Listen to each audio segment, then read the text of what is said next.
Seems I'm out of H2O. I guess I'll just use this. Sequel's always better anyway.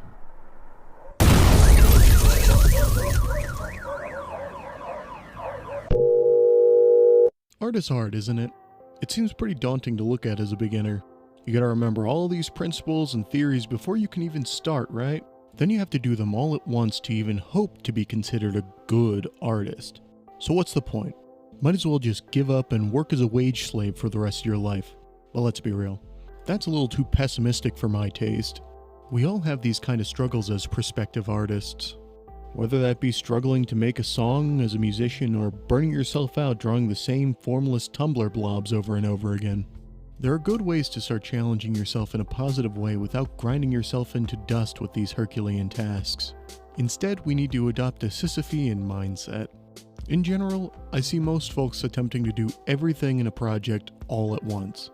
Beginners don't start and finish one task at a time. They'll have all their tires in the trash fire all at once and wonder why it burns them out.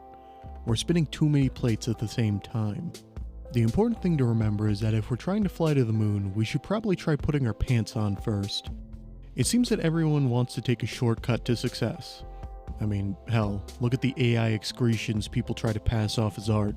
Whether it be written, painted, or animated, we all have to start somewhere and build these skills. The way I went about improving my work was through iteration. This is what we're speaking about today. The iterative drawing method is something that I've been practicing for a while. It's pretty similar to the scientific method. The basic idea is to avoid changing too many variables all at once. There are a lot of amateur artists trying to do everything all at the same time and not realizing that they need to focus to grow faster. Not only will this build your skill as an artist, it'll trickle down into other parts of your lives. There are plenty of artists unintentionally shooting themselves in the foot by attempting to render a piece before learning how to construct the foundation. Look fellas, if it doesn't look good at the pencil stage, additional garish colors isn't gonna magically save it. We can all get into that mindset. We end up wanting a finished product without putting in the effort. Or alternatively, we end up putting in a ton of effort without applying the fundamentals and end up with an amalgam of vaguely coherent moonspeak. The best way to break out of this is to perform studies when you're drawing. And not like homework studies. You're not going to be doing copy-paste worksheets. You'll be taking one specific part of the artistic process and working on that alone. No frills, no extras. This type of practice can be combined with some of my other techniques, such as doing quick 5 to 10 minute sketches, so you do more iteration, more faster. Researching what you want and finding art that's similar to what you're going for can also aid in this process. When we start these kinds of projects, it's important to keep track of what you're working on so that you don't trail off. One example of this in my own work is that I'll keep my thesis statement at the top of the document I'm writing to keep me focused. You should be doing the same for your art studies. Keep a small line of text near the top of your sketch page stating what you're working on. Another good way of putting these ideas together would be titling the files that you're drawing on. A simple thing like Hand Study 1 or Dick Flattening 2 should do the trick.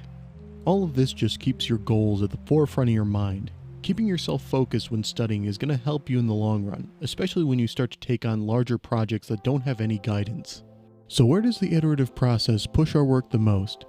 In general, the more you work on something, the better you'll get at that task, whether it be working on your car or telling people to eat cinder blocks. We can all change and alter small things about ourselves if we do it in small, manageable bites.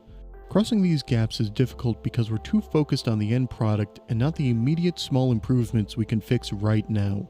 When you get down to it, focusing on one aspect at a time will mean each section of a project gets more love and attention, and that love will shine through your work.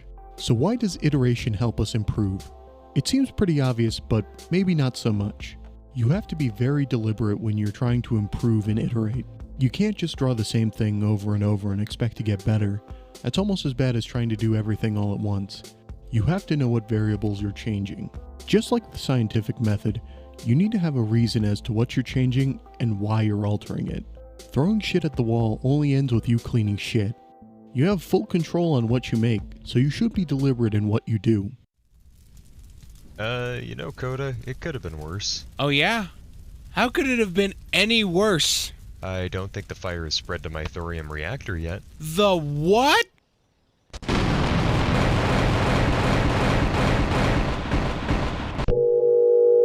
There's only one person who can make you improve. It's you. You're the only person that can help yourself. And nobody's going to care if you make garbage. They'll just take a glance and move on. So it's on you to pay attention to your work and where you should change things. If you're getting tired of a character, your audience might be as well. Or if you start to notice that there are common traits floating around your medium, you could work to subvert that. This is a struggle for all artists.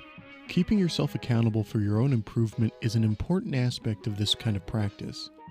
We can't rely on others to tell us when we're stagnating. We generally have to look within, then iterate from there. So how can we implement iteration into our own lives and work? Over time, iteration becomes a fundamental part of our art. We grow and we change, and that art should grow with us. One of the ways I keep things fresh is by slowly altering how I portray my characters. There are quite a few different versions of Reed before this animated GIF you see before you. Being trapped in a stagnation burnout loop can be hell, but we can avoid it by practicing through iteration. Small improvements keep our work fresh. We have plenty of ways to keep ourselves changing and evolving. In general, we should keep the improvements flowing in our art. It can trickle down into the rest of our lives and allow us to see the best versions of ourselves. The iterative or scientific drawing method can help you grow in a meaningful way during your artistic journey. It's important to keep track of your progress and keep in mind that we're always changing and altering ourselves normally, so our art should be the same. We need to keep ourselves accountable for a lack of iteration and innovation in our work. We should seek out similar art pieces that inspire us and give us a clear goal to strive for. In conclusion, iterate on your failure. Eat a cinder block.